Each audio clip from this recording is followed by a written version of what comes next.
Hi friends, എല്ലാവർക്കും രുചിഭേദങ്ങളിലേക്ക് സ്വാഗതം. ഇന്നത്തെ റെസിപ്പി അവിയലാണ്.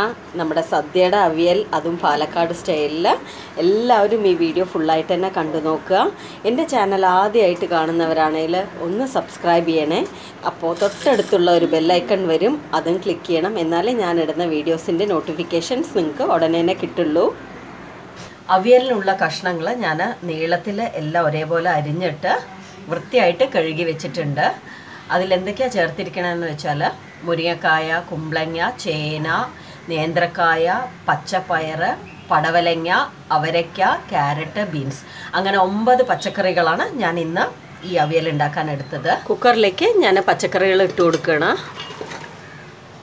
കുറച്ച് മഞ്ഞൾപ്പൊടി ഇട്ട് കൊടുക്കുന്നുണ്ട്. ചില ഭാഗത്ത് മഞ്ഞൾപ്പൊടി ഇടാറില്ല, എന്നാൽ പാലക്കാട് ഭാഗത്ത് മഞ്ഞൾപ്പൊടി ഇടാറുണ്ട്. ഉപ്പ് ഇടുകയാണ്. വെള്ളം ഒഴിച്ച് കൊടുക്കുന്നുണ്ട്. ഒരുപാട് വെള്ളം ഒഴിക്കേണ്ട ആവശ്യമില്ല, കാരണം കുമ്പളങ്ങയിൽ നിന്നൊക്കെ വെള്ളം വരും, പിന്നെ ഒരുപാട് ലൂസായി പോവും. പ്രഷർ കുക്കറിൽ വെക്കുമ്പോൾ നമ്മളത് ശ്രദ്ധിക്കേണ്ടതാണ്.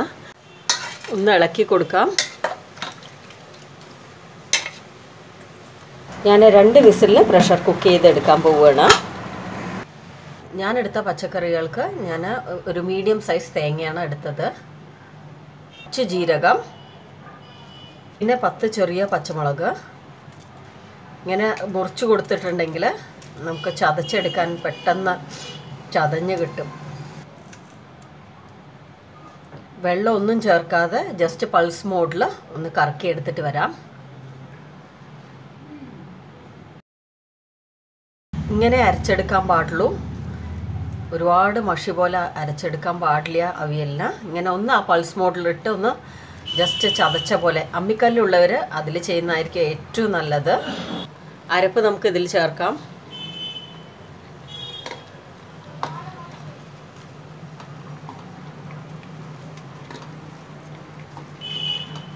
ഒന്ന് ഇളക്കാം. ഞാനിതിൽ വെള്ളം കളയുന്നില്ല. നിങ്ങൾ ഒഴിക്കുമ്പോൾ വെള്ളമൊക്കെ നല്ലോണം നോക്കിയിട്ട് ഒഴിച്ചാൽ മതി.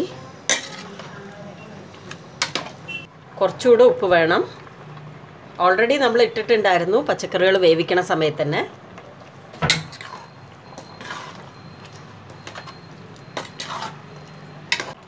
നന്നായിട്ടൊന്ന് തിളച്ചിട്ടുണ്ട്. ഇനി നമുക്ക് തൈര് ഒഴിക്കാം. തൈര് ചേർത്ത് കൊടുക്കാം.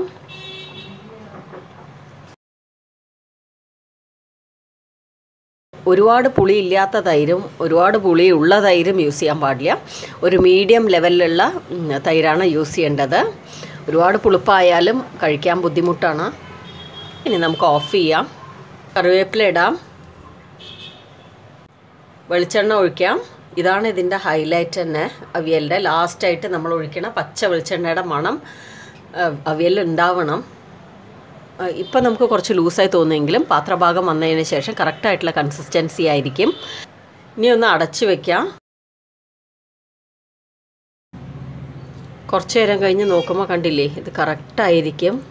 ഈ ഒരു തിക്നെസ്സാണ് ഞങ്ങൾക്ക് ഇഷ്ടം. നിങ്ങൾക്ക് എങ്ങനെയാണോ ഇത് നല്ല ഡ്രൈ ആയിട്ട് വേണമെങ്കിൽ അങ്ങനെയും ഉണ്ടാക്കിയെടുക്കാം, അല്ലെങ്കിൽ ഇതേപോലെ ഉണ്ടാക്കിയെടുക്കാം. ഒരു വിസിൽ വെച്ചിട്ട് പ്രഷർ കുക്ക് ചെയ്തെടുക്കുക, അപ്പോൾ കറക്റ്റായിരിക്കും. പ്രഷർ കുക്ക് തന്നെ ചെയ്യണമെന്നില്ല, സാധാരണ എന്താണ് പാത്രത്തിലും കൂടെ വെക്കാവുന്നതാണ്. ഞാൻ കുറച്ച് എളുപ്പമായിക്കോട്ടെ എന്ന് വിചാരിച്ചിട്ടാണ് ഇതിൽ വെച്ചത്. നിങ്ങൾക്ക് ഈ വീഡിയോ ഇഷ്ടമായിട്ടുണ്ടെങ്കിൽ ലൈക്ക് ചെയ്യുക, ഷെയർ ചെയ്യുക, കമൻറ്റ് ചെയ്യുക. എൻ്റെ ചാനൽ മറക്കാതെ സബ്സ്ക്രൈബ് ചെയ്യണേ. Thank you all.